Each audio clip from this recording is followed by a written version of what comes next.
সকল প্রকার সিদ্ধান্ত রিফাত রশিদ এককভাবে নিয়েছে, যা সংগঠনের গণতান্ত্রিক চেতনার সম্পূর্ণ পরিপন্থী। গণভোটের হ্যাঁ প্রচার, সামনে এক ছাত্র আন্দোলন আর পেছনে লুকিয়ে কোটি টাকার অজানা গল্প।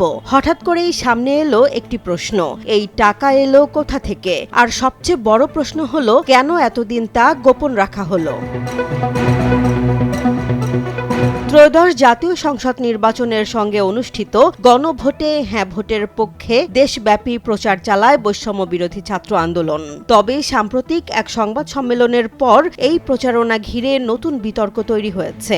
অভিযোগ উঠেছে, বাংলাদেশ ব্যাংক থেকে 1 কোটি টাকা অনুদান নেওয়া হলেও সেই তথ্য সংগঠনের অনেক নেতার কাছেই গোপন রাখা হয়েছে।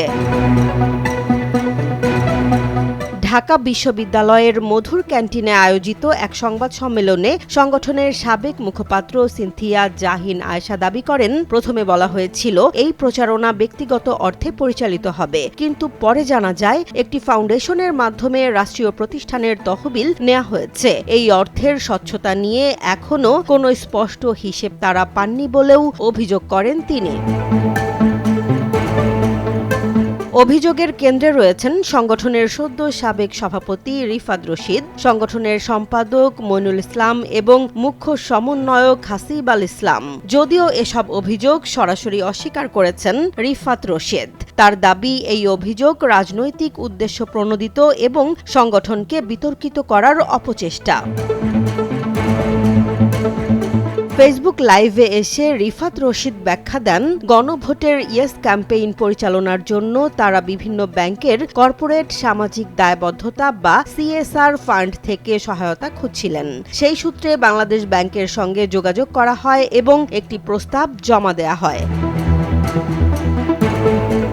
তিনি জানান, সংগঠনটি রেজিস্টার্ড না হওয়ায় সরাসরি অর্থ গ্রহণ সম্ভব ছিল না। এজন্য স্যাড নামে একটি ফাউন্ডেশন গঠন করা হয়, যার মাধ্যমে 1 কোটি টাকা গ্রহণ করা হয়। যদিও তাদের মূল পরিকল্পনা ছিল প্রায় 12 কোটি টাকার একটি বৃহৎ প্রচারণা।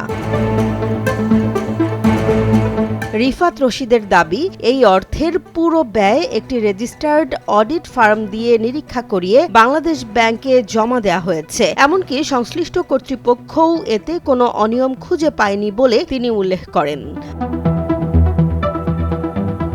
তবে প্রশ্ন থেকেই যাচ্ছে, যদি সবকিছু নিয়ম মেনেই হয়ে থাকে, তাহলে সংগঠনের ভেতরের নেতাদের কাছেই বা কেন এই তথ্য গোপন রাখা হয়েছিল? আর রাষ্ট্রীয় একটি প্রতিষ্ঠানের অর্থ রাজনৈতিক প্রচারণায় ব্যবহারের বিষয়টি কতটা গ্রহণযোগ্য?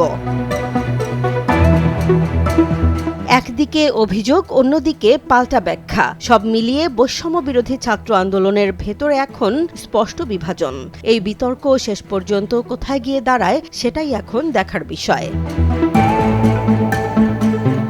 জেসমিন জাহান, নিউজ ডেস্ক, জনবাণী।